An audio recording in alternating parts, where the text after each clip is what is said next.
2023년 6월 오리아호나 예수 그리스도의 시대의 예루살렘, 시대적 배경으로 보는 신약전서, 예수 그리스도의 시대의 예루살렘, 매튜 제이 그레이, 브리검 영대학교, 고대 경전교수, 구주의 성역에서 중요한 역할을 한 도시에 대해 자세히 알아본다.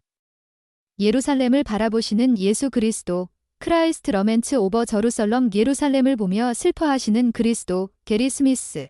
예루살렘은 1세기 유대인 생활의 중심지였으며 예수 그리스도의 삶과 성역에서 가장 중요한 몇몇 사건들이 일어난 장소였다. 예를 들어 신약전서의 복음서들에는 예수께서 성전에서 기리는 유대인들의 명절을 지키기 위해 예루살렘을 종종 방문하셨고 그곳에서 자주 성전의 바깥들에서 사람들을 가르치셨으며 지상생활의 마지막 주를 예루살렘에서 유월절을 준비하며 보내셨다고 기록되어 있다.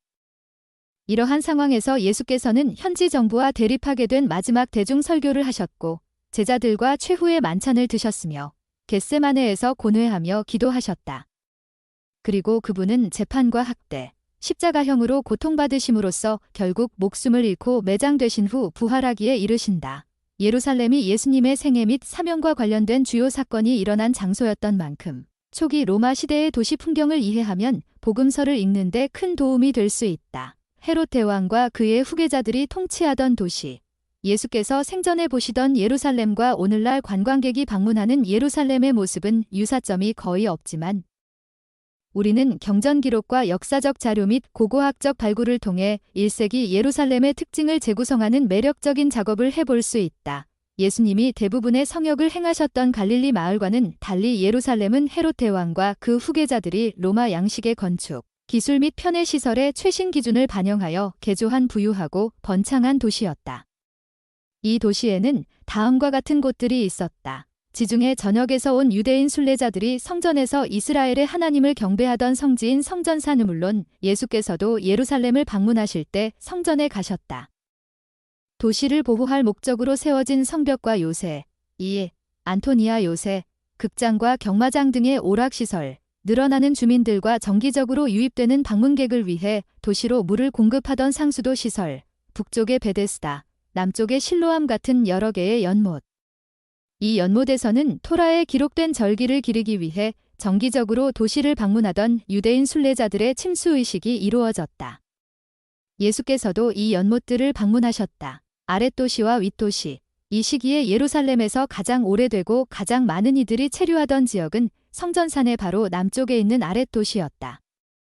이곳에는 사람들로 북적이는 시장, 번화가, 순례자들을 위한 숙소, 도시의 유지들을 위한 대규모 주거지뿐만 아니라 서민들이 사는 주거지구도 있었다.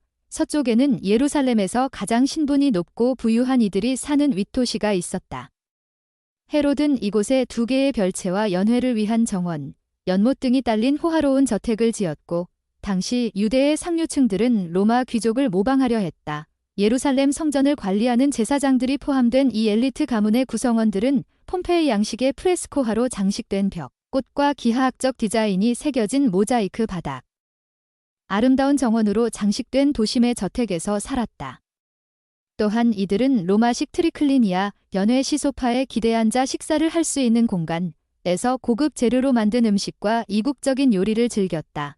예루살렘에서 예수의 마지막 날들. 이러한 귀족적 생활의 대부분은 제사장 가문에 바쳐진 11조와 예루살렘 성전의 수입으로 이루어졌기 때문에 예수 그리스도께서는 도시의 상류층이 가난한 이들을 착취하고 부와 권력을 외적으로 과시하며 유대 사회에서 소외된 사람들을 대우하는 방식을 공개적으로 비난하셨다. 지역 귀족들과의 이러한 대립은 예루살렘 전역을 아울렀던 예수님 생애의 절정에 이르는 사건으로 이어졌다.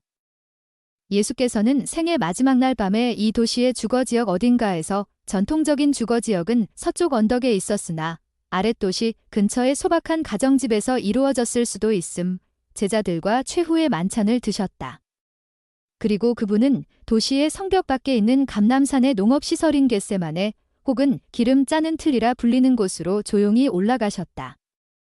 구주께서는 그곳에서 고통에 시달리셨고 체포되셨다. 그렇게 붙잡히신 예수께서는 윗도시의 부유한 자가 사는 저택 중 한 곳에서 신성모독죄로 그 지역 제사장들에게 재판을 받으셨다.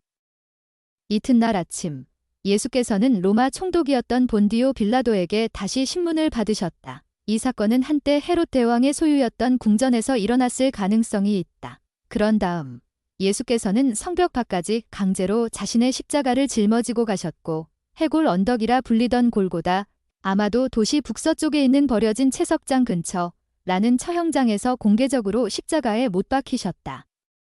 예수께서 숨을 거두신 후 그분을 따르던 사람들은 가까운 무덤에 그분의 시신을 매장했으며 그분의 몸은 사흘째 되던 날 영광스럽게 부활하실 때까지 그곳에 있었다.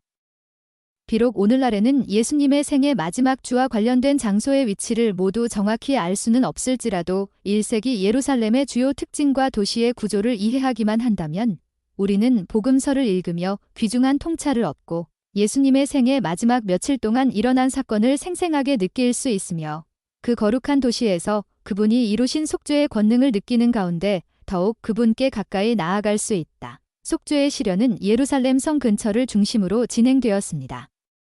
그곳에서 역사상 전무후무한 사랑의 행위가 행해졌습니다. 러셀 M. 넬슨 회장. 속죄, 성도의 벗, 1997년 1월호 35쪽. 주님께서는 지상에 계시는 동안 성역을 베풀므로써 거룩하게 하신 그 땅으로 돌아오실 것입니다. 그분은 승리한 채 예루살렘으로 돌아오실 것입니다. 러셀 M. 넬슨 회장. 성지에서 성도의 벗 1991년 2월호 19쪽. 번역 수정.